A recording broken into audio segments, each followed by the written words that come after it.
Right, it's Sunday. I haven't done a garden tour for, I don't know since when. I do walk about on a lot of videos just looking at things anyway, but this is going to be an official garden tour. We're in the middle of September. It's a bit of a cool day today, so we're going to have a look around, see how the garden's done after quite a hot dry year here in the UK. Calm before the storm. It's cool, overcast. Later on we're going to be getting up to 60-mile-per-hour winds.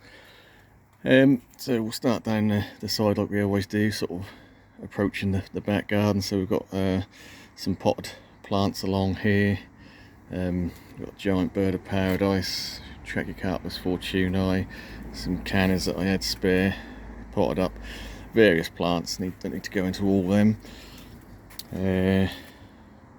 Agave tenuata, looking good. Continuing around the side of the conservatory here, we've got some more potted plants.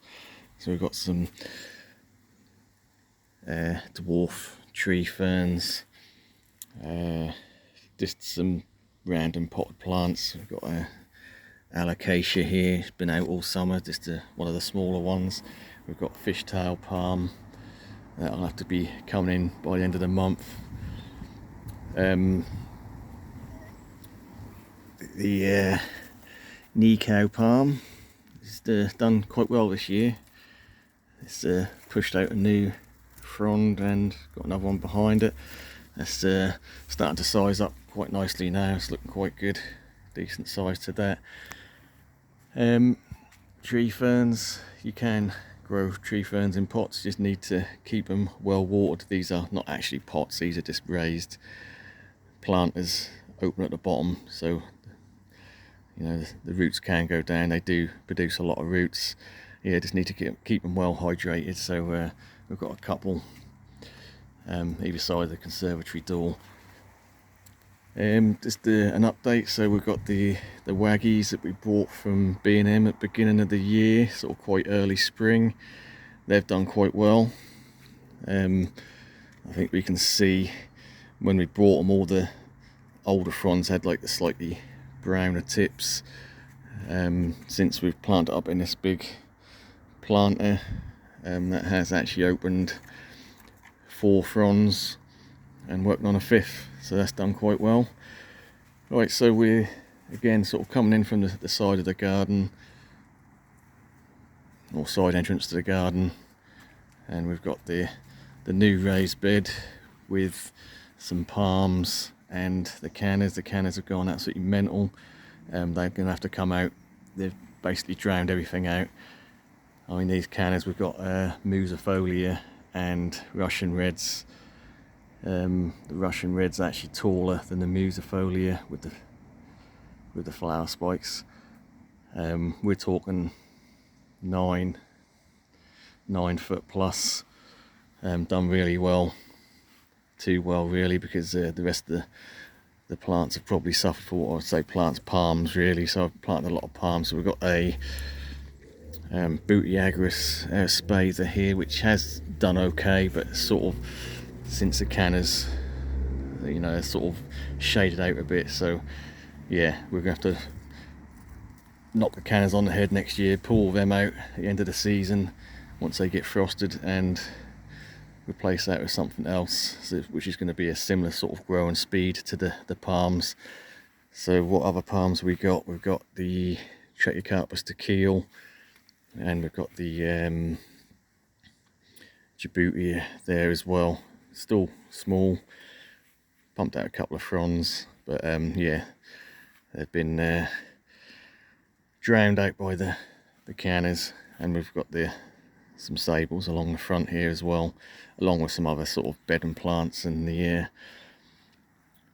Coleus, which is still looking quite good with its giant leaves.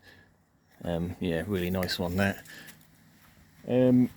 Yeah, selection of potted succulents, cacti type things. They're all going to be going under cover probably the end of the month, maybe mid-October, depending on the weather. I'm not going to dwell too much on this part because these are all new plants which I've done videos over the last week or so about all this new palm bed I've done. So if you want more details on the 6 new palms I've planted in here, then go back and watch last week's video. Arid bed, I sort of covered that in last week's video as well. All doing well. Brahara Martin's looking really good. The agave done pretty well this year, getting bigger by the year on year. Yeah, really quite a substantial size to it now. So there's a lot of succulents and that which have sort of got drowned out with all the weeds, but I'm going to be looking into that next year. Yucca purpurea, sort of the purple yucca, quite a nice one. It's a soft one, so, and it's sort of got that purpley tinge to it. That's been doing okay, seems hardy enough. Right, so as usual, just got a random potted plants along the side of the hothouse, which all be integrated one day into the garden, or given away or sold, whatever.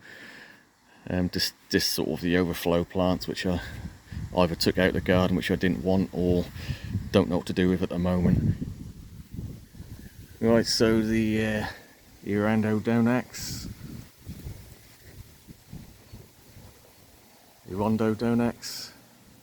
I always say that wrong, Spanish reed, variegated. Done really well this year considering it's been so dry. Yeah, that's a far better option in a year like this when we've had very little rain. You know, we've literally gone months without rain throughout the hot summer and still looks perfect. Yeah, far better than a lot of the bamboos. I say a lot of bamboos, I've got a couple of bamboos, they've really struggled with the dry. The Spanish reed, not so much, just absolutely perfect. Right, so as we're sort of approaching the main garden, we'll just quickly go over the Parajabaya bed. This is still in recovery from when I planted it a couple of years back. We've got some green shoots in the centre, not really pushed anything out this year, so hopefully next year that'll be a year that starts going. Everything else in the bed round here is doing okay. Phoenix rupicula survived winter last year. It's a slow one, really nice. It's got a couple of spears coming. Phoenix robellini again survived winter, planted in the ground. There's actually 2 plants there, still all pushing new fresh, very small, very slow, but still surviving. Got some Mexican lilies at the back, variegated, so they'll be sizing up over the next year or 2 to really fill out that area in front of the Spanish reed. Cycad revoluta, absolutely fine in a pot. I just bring that under cover just to keep that looking nice. I have got one planted out and that took very little damage over winter as well. Right, so obviously we sort of come to the pinch point, as I call it, between the hothouse, and this actually used to be the hot tub area. A few years back we got rid of that when the old electric prices went up, far too expensive to run. Hothouse, obviously we'll do separate videos on that. Got some real big jungle leaves in there. Right, so we'll go round anti-clockwise for a change. So we've got the border this side, which I call a sunny border because it gets more sun than the other side.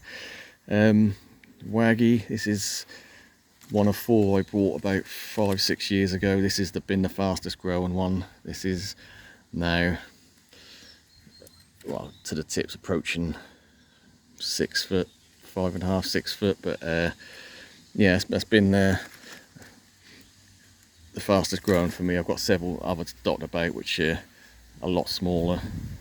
For whatever reason, that one's like that position and grown well. So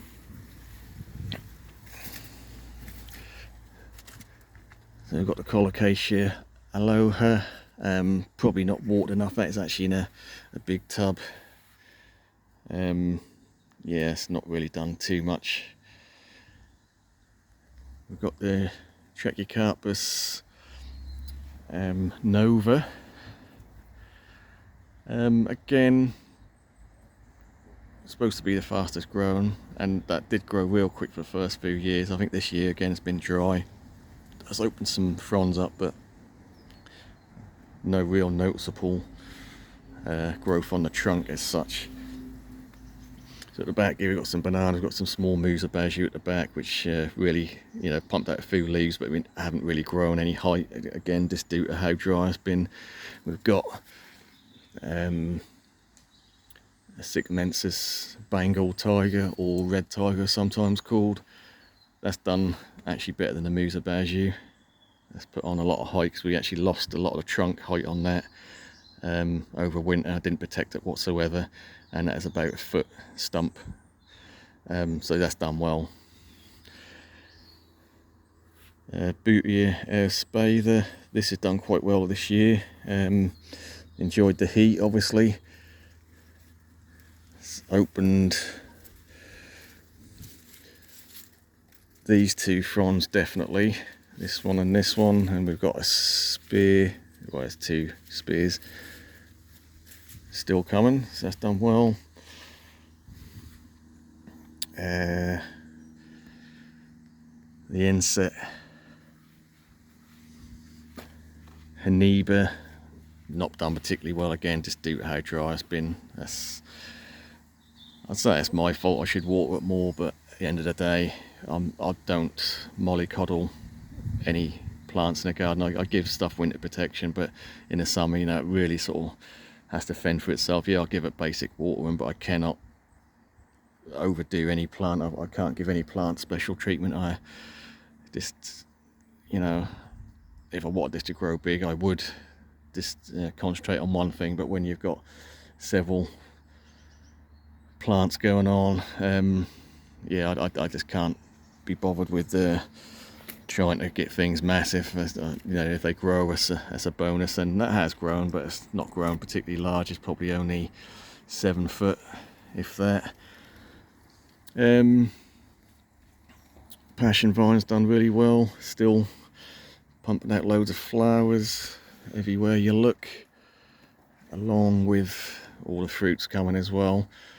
Sort of overtook the acacia tree there, which has put on a lot of growth this year. This is this acacia did actually get knocked back 22, 23 winter, the cold one we had, and the whole trunk died down to about a foot at ground level, and since then it's re-sprouted from the trunk, and it is now well over 10 foot, so that's doing quite well.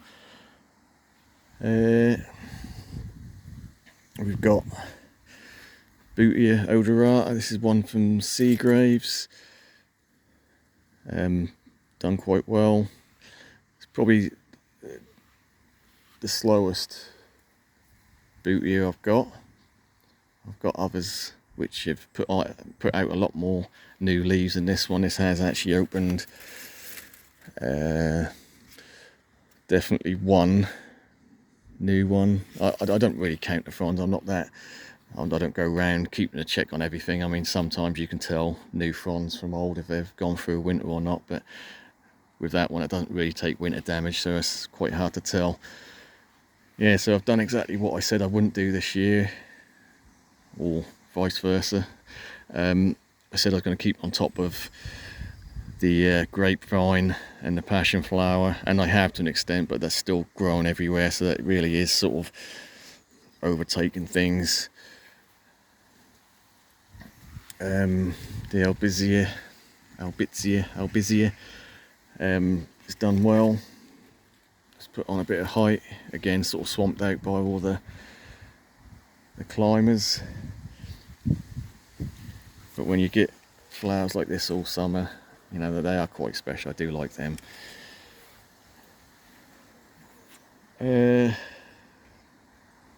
Golden lotus banana.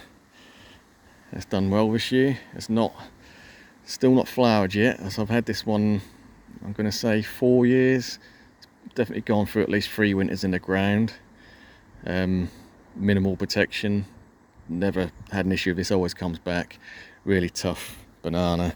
Loads of offsets at the bottom. Just a nice different shape to a lot of the other banana leaves, and you know they don't get shredded in the wind like your Musa Baju do. Obviously just due to, probably more due to the height of them, but they do seem a bit thicker as well, the leaves. They a bit more leathery. Yeah, real good for a smaller space. If you don't want something towering over you and getting shredded up in the wind, then that's a good banana option for you. Another Butyagarus Aerospatha here, again sort of getting swamped out by all the climbers. I have been, if they wrap round the new spears unfurl, I have been taking them off so they can unfurl properly. That's opened a couple of new spears. Actually, one of them is I mean, if you go by height, this is up here, well over 6 foot, that frond, but again, if it wasn't supported by the foliage around it, it'd be nowhere near that height.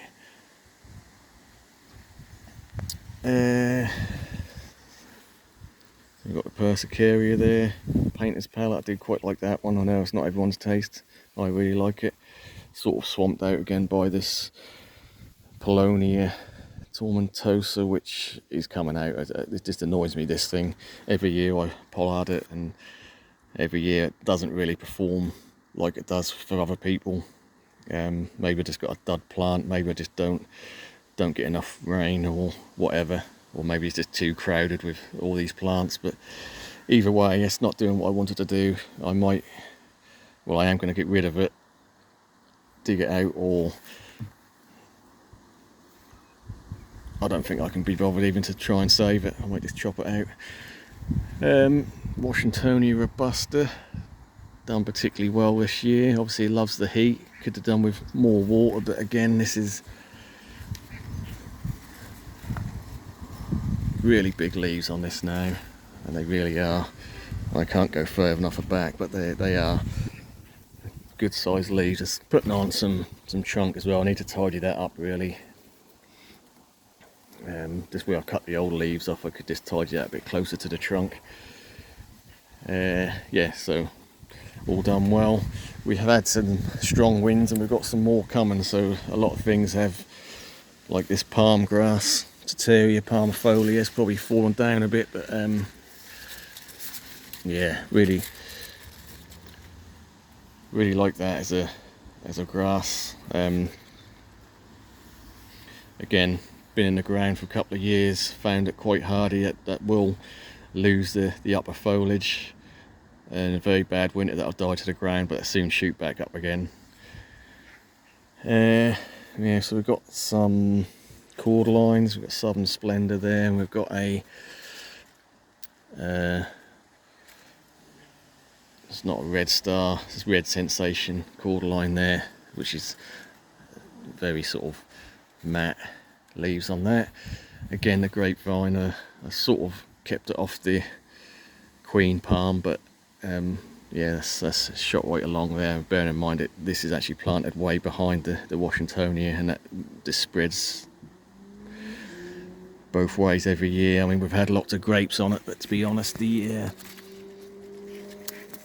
do have a lot of mice in the garden, so the mice tend to come out in the mornings, and you find the mice munching into them. So I don't really fancy the grapes after I've seen mice on them, so they just get left to it.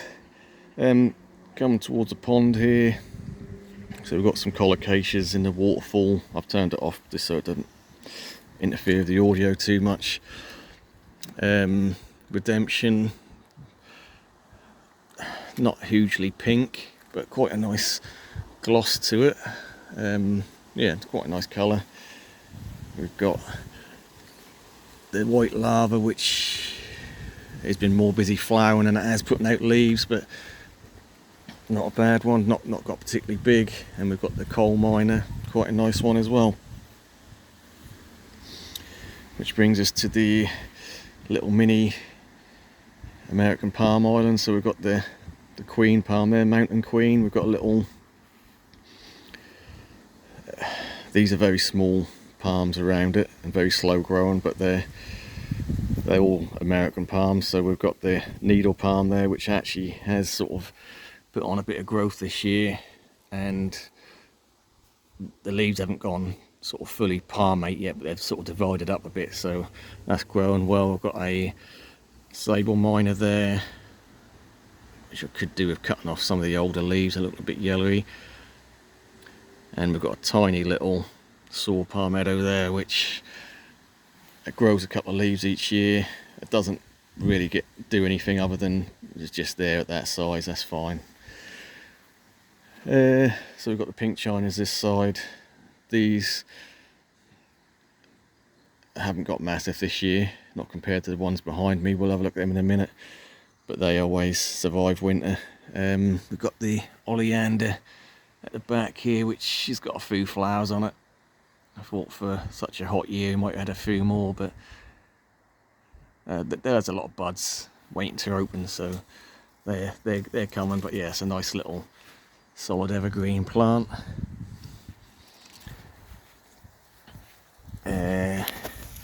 Canadoria microspadix at the back there. It's quite hard to see. Yeah, I planted that in a place where really, unless you knew it was there, you probably wouldn't see it. It goes without saying the Phoenix canariensis is absolutely fine. That's, again, I've not been keeping an eye on how many fronds I've been putting out, but that's got plenty of new growth in there. I mean, I can't really get, I mean, it's really so tight in the crown here with the leaves. There's several leaves in there ready to come out, and I can't really give you an idea of the scale of the trunk either, other than it's big.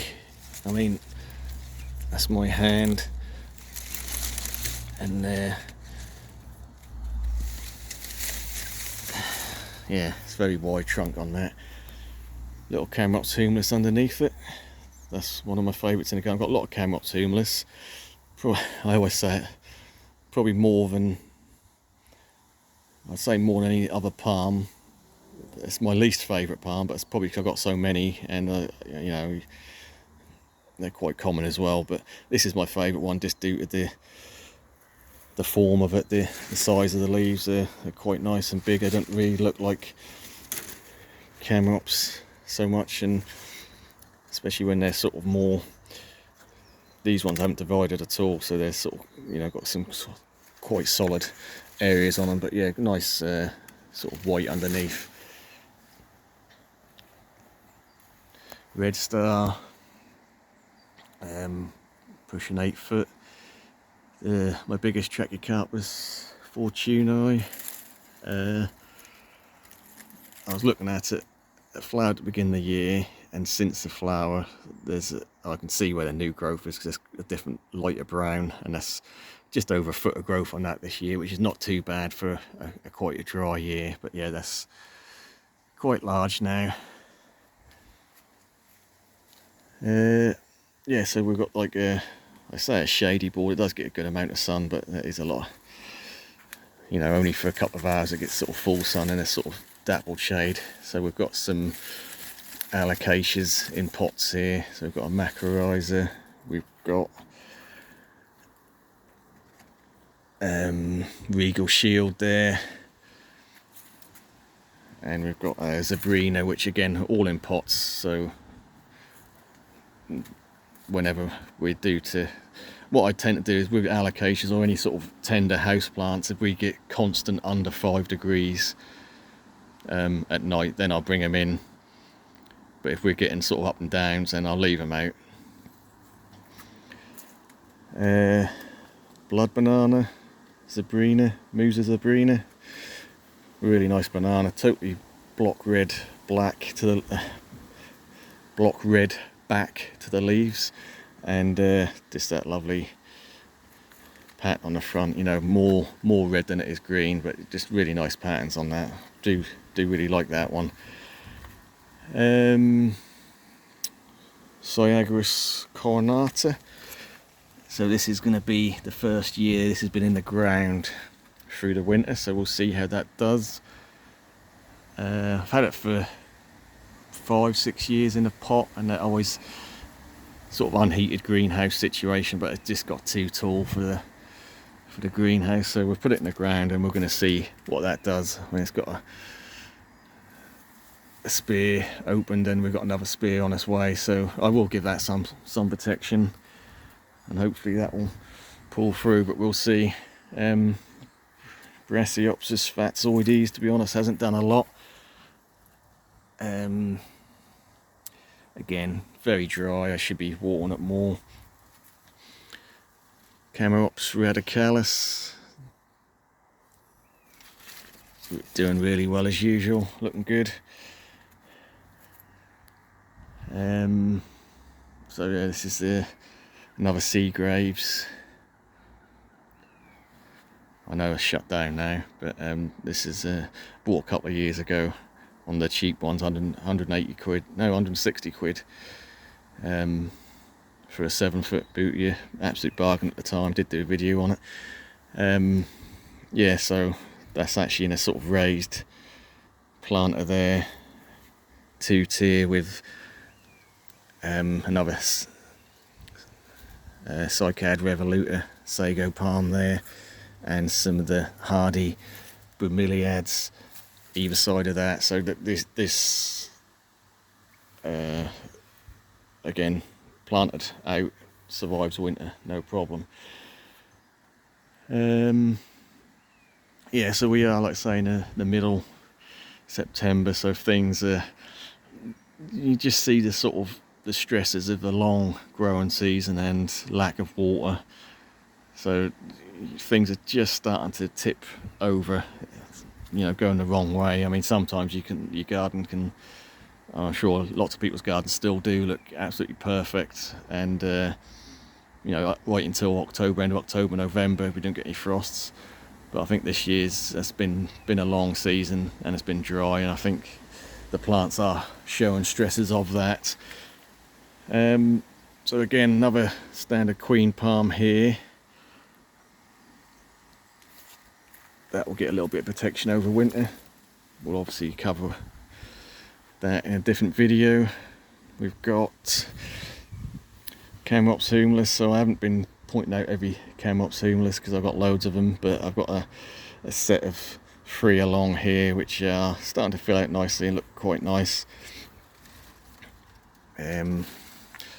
Yeah, these actually, there's 3 in a row here. There's one behind this cordyline, which is slightly smaller, but all 3 of these again in that 22-23 winter. Basically nearly all of my Camerops spear pulled. All didn't do anything with them because I knew they'd come back. But yeah, they've recovered well, and you know, you'd never know now. They're doing quite well. The Cyathea medullaris, the black tree fern.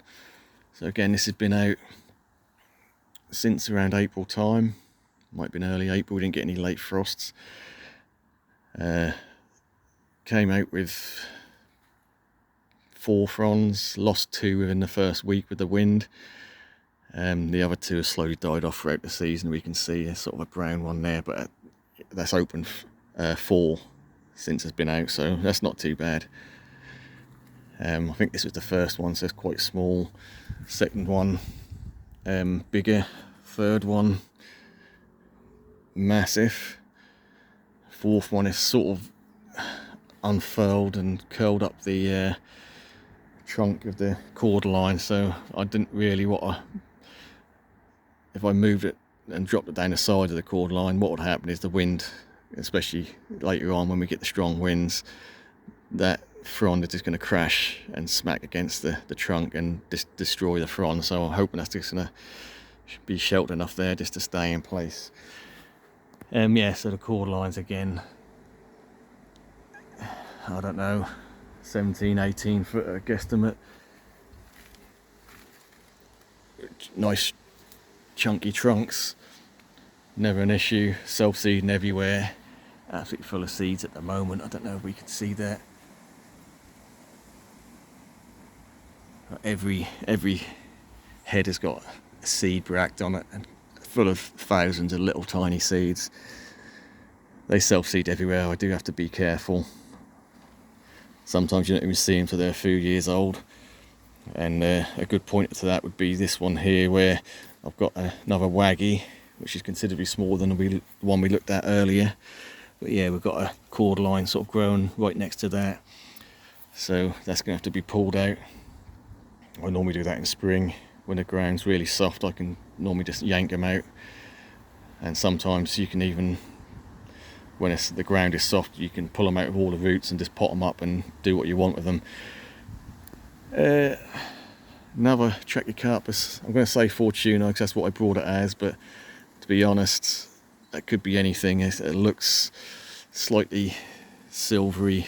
It's not, I don't know if it's showing up on camera, but it's slightly silvery back to it. But the more I look at this one, the more it looks very different to most of the other Fortunae I've got. The leaves are wide and quite leathery, and it's got sort of tomentum up the stems, and it has, seems a lot tighter, lighter brown fur around the trunk. But I mean, at the end of the day, I don't care what it is. That's a nice palm. Yeah, so the peonies are starting to sort of go over now.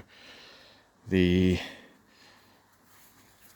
Cordline Superstar is doing fine. Could do cutting some of the old leaves off, but that's looking really good.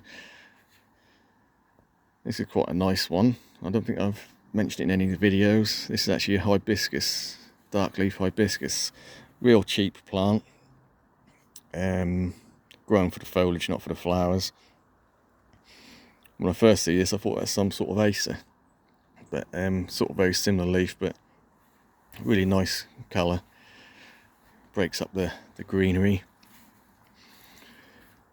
Schefflera taiwaniana is done okay. I think it struggled a bit in the dry.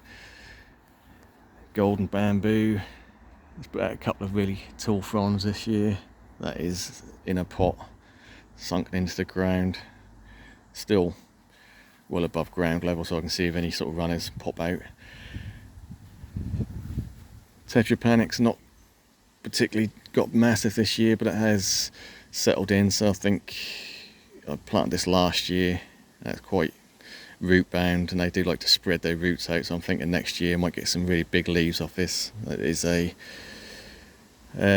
supposed to be a Rex. It looks like it to me. You can tell me if you think different, but yeah, with how deeply cut them leaves are, that's what I would say. So again, we've just got lots of little palms and bedding. We've got a Phoenix reclinata here, very gold on the centre of the leaves. This one looked absolutely fine after winter. It did spear pull.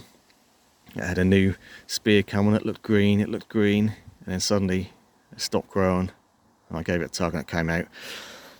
But there's two new little ones coming, so just in time for winter to get more damage. Right, so a lot of the bed and plants have actually, as usual, hammered by slugs, snails, caterpillars, whatever. So, but one that's looking better than most is this one. I forget the name of this coleus, but they're sort of fared better than most of them. Yeah, a lot of the, you know, the Rejersies are start to go over. The Solomon's seal is more or less eaten by caterpillars. A lot of the hostas have pretty much been eaten as usual. It's a shame. One banana I am impressed with, and this is still early days, and this is not the best example, but this is a little tiny banana I bought at the beginning of the year for 10 quid off eBay. Cheese Manii. I just find it, even, you know, it's a fairly exposed position here. None of the leaves have shredded, so they're decent, sort of sturdy leaves. Standard green colour, but they are sort of more white underneath with a sort of red mid vein. But the pseudo stem is, you know, as it gets bigger, that's pretty much pure black. So yeah, that's really interesting. Bit different to the usual ones. I've got a couple of these, so they will get planted in the garden next year, and I may well get rid of some Musa Baju and replace them with that. We'll see what happens in spring. What else? So we've got the Livingstoner chinensis, and I did say in a previous video that's pushed out 4 leaves. Well, what I meant by that is there's actually 4 plants there, so each plant has pushed out 1 leaf. So I might have been a bit misleading there when I said it's pushed out 4 leaves. That hasn't. It's pushed out 1 per plant. So each plant has pushed out a full leaf, and it's got a spear behind it.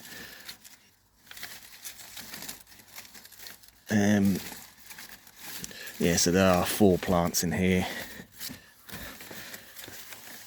This new leaf has got a bit squashed out by the older leaves, so that's grown a bit sporadically. It's surviving every winter, so that can stay. Mower's toes absolutely rocketed away. Been in the ground for 2 winters, never takes winter damage, and we've had -7. Really tough, sturdy, fast growing evergreen plant. Quite say compact in a way. It grows upwards, it doesn't grow outwards, so that's doesn't take up a lot of space, but still a really nice evergreen.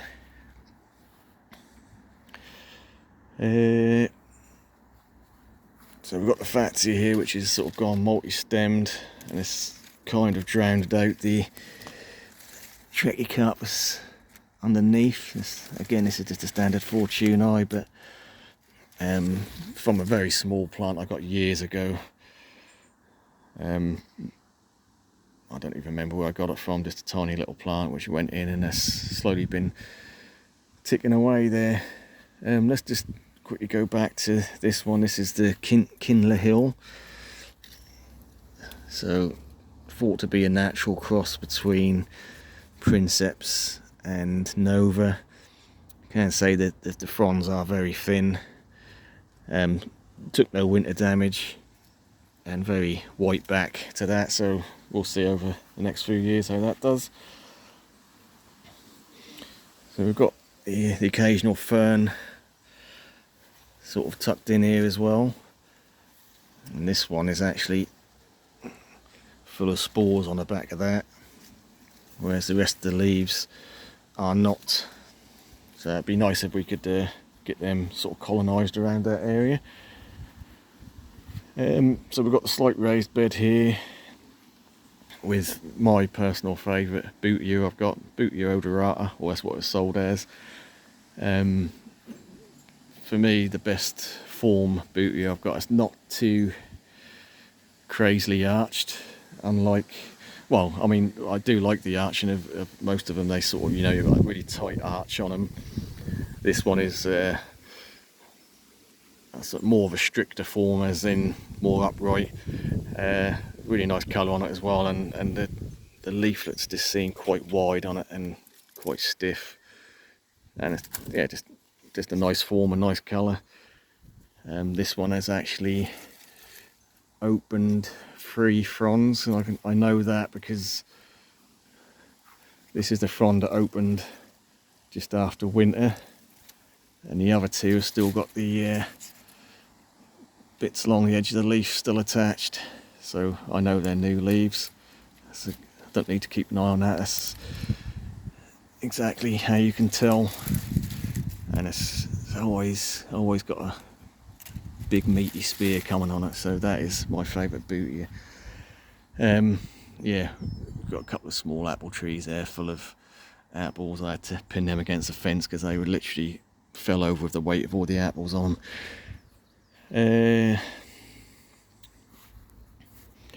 Fatsia variegata. Again, probably my favourite Fatsia. I like all Fatsias, but I just like the colours. You know, you don't get much variegation on them, but that is, for me, best. I always think the spider webs, I mean, I've got a few spider webs, and Fatsia spider web that is, I don't know, that type of variegation just looks a bit sickly. It just looks like the plant is not healthy. I know it's the way it's supposed to be, but I'm not a huge fan. I've got a couple, but I certainly wouldn't buy any more. So again, more Fortunae here, small, and these did spear pull a couple of years back, and we can still see the sort of small little fronds that put out after that.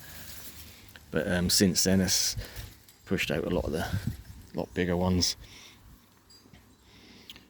The magnolia, big leaf magnolia. So this is, I forget the actual name. It is common name umbrella magnolia. So that it's done quite well. I bought that a few months back off eBay. It's quite I think it's around about a foot, maybe been a foot and a half, and that's got over a foot of growth on it, so that's done well. Had this Xanthodecia Hercules in a pot for a couple of years. Didn't really do much, so I've put it in the ground, and it's really looking a lot healthier for next few years. That'll really get to a good size, I think. Voodoo lilies still looking good. Seem to do better in shade than they do in sun, but yeah, really happy with them. Again, a few more sort of mixed ferns. I do need to get rid of this grass. This is the stuff I had to dig out further down the garden, which I covered in a video last week. This will absolutely smother everything out eventually and kill it all, so I'm going to have to take all that stuff out and let these ferns breathe again. Oh, let's not forget the Begonia Sterling Moon. So this is probably one of my favourite hardiest, not hardiest, but my favourite hardy begonia. The colour, I like the colour. It's good contrast to, you know, a lot of green. Obviously pure sort of red back to it, but like that silver texture to it. And the leaves are pretty big, you know, they're not small leaves. And you get the bonus of the flowers as well. Yeah, that's one I will be propagating and spreading about the garden. It's still in a pot, because I wanted to test it. I did have I've got a hosta here, T-Rex I believe, which just got hammered, so I thought, well, we're gonna trial that, if as long as that don't get hammered. And it has got a bit of insect damage, to be fair. There's a few holes here and there in some of the leaves. Just disturbed the spider's web. Yeah, it's a little bit of damage, but in general it looks like it's held up pretty well, and I do get a lot of slugs and snails in the garden, so I think this hosta will come out and that begonia will take its place. Right, so sort of coming round here, got another Trachycarpus fortunei there. It's one of the B&M ones.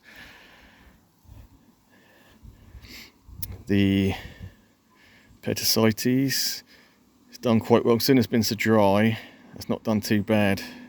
It is underneath the tree fern, which gets regular irrigation, so that is why that's probably done better than usual. But that's, yeah, again, nice size leaves, nice interesting leaf shape, nice patterns on the leaves with the speckles.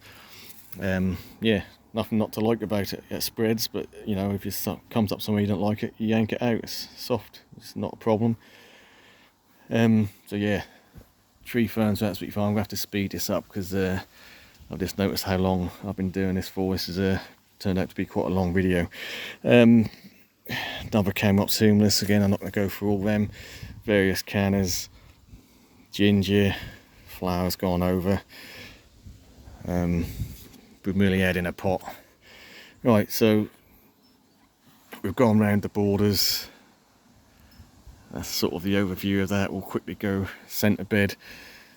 So we've got lots of small slow growing palms here. We've got a Christmas palm which is just in a pot, which will come in when it gets too cold. The success of this year, I think, is this Brahea edulis. This has done really well since it totally defoliated 22-23 winter. It was literally just a little stump like that, and over last year and this year it's turned back into a proper looking palm again. Nice white underside, stiff leaves, getting hardier every year. Black mondo grass, lots of little palms, like I say. The pineapple lily I had to stake up because the flowers just got so big they had to kept falling down. Right, so the centerpiece of the garden is the Jubea. And again, this has opened 4 fronds this year, and it's practically opened the 5th. So that's had a really good year. For what we would class as a slow growing palm, that responds well to a good summer, and it grows well. And bearing in mind, this only went in the ground last year, it's settled in quick. It opened 4 fronds last year. I'm going to say by the time it's sort of the end of the growing season, but I think that'll open up another one before then, so that's going to be 5, so that's pretty good. So the Amaryllis, we've still got one stand. I had to cut this one down. Had a really big one here, and that just kept on falling over and smashing all the elephant ears, so that had to be chopped down, and that's going to just collapse again. Staked it up, it just kept falling down, and with the winds later on, that just caused more damage than it's worth, so that's gone. Yeah, so new area in the centre bed. This is all new this year. So we've got the pink chinas have done really well, got massive. I mean, some of the biggest leaves have sort of started to go over now just because they're so old. I mean, it's been flowering since midsummer. I mean, on this stem alone we've had 3 flowers come out of that, so I've cut all them off, and all it does is put out more flowers. It's the same story of all these. They've all been flowering. Again, you can cut them off, but they just still don't produce any bigger leaves once they start flowering. I've found they just don't get any bigger. Stolons everywhere. I'm going to be overrun with these pink chinas. I can see them. I mean, just an example here. One's shot out here, another one here, and even from that one we've got another one protruding there. So they're quite prolific. And I did cut the grass earlier, and from this is not actually pink china, this is a burgundy stem here. Very different shaped leaf, and the burgundy stem, as it name suggests. We've got a stolon coming from that all the way into the grass, all the way to here, and it's actually rooted in. So what I'm going to do is I'll cut that off there and I'll pot that up, and we'll have a new burgundy stem. But yeah, they're very prolific, these elephant ears, in the right conditions. Yeah, everything else in the centre bed's done really well. All the cord lines have put on some decent growth. Dahlias have done really well. They've been flowering their heads off. The dwarf cannas have been flowering their heads off. They're starting to go over, but they're still flowering. The impatiens, just the standard bedding. So these are like 20 pence a plant, real cheap, and that's just giving me colour all all summer long, from April right till now, till October, till the first frosts, you'll have that lovely pink pop. Yeah, I'll be using them a lot more in the garden next year. So that is basically it. Before I run out of memory on my phone, we'll call it a day there. So that is the sort of conclusion of this year. Hot, dry, very long growing season. Things have done okay. Some things have grown ridiculous, like the cannas at the bottom. Some things have struggled, like the bananas. Most of the palms have done pretty well. Can't complain. Maybe one day we'll get, or maybe one year we'll get a year which is hot and wet, because we've had lots of wet cooler summers, and we've had lots of hot dry summers, but never seem to get the right balance of wet and heat. Maybe one day. Right, again, thanks for watching. Obviously leave in the comments anything that you've struggled with, anything that's done really well for you that hasn't done well for me. I'll be interested to know. Yeah, thanks for watching. We'll catch you on the next one.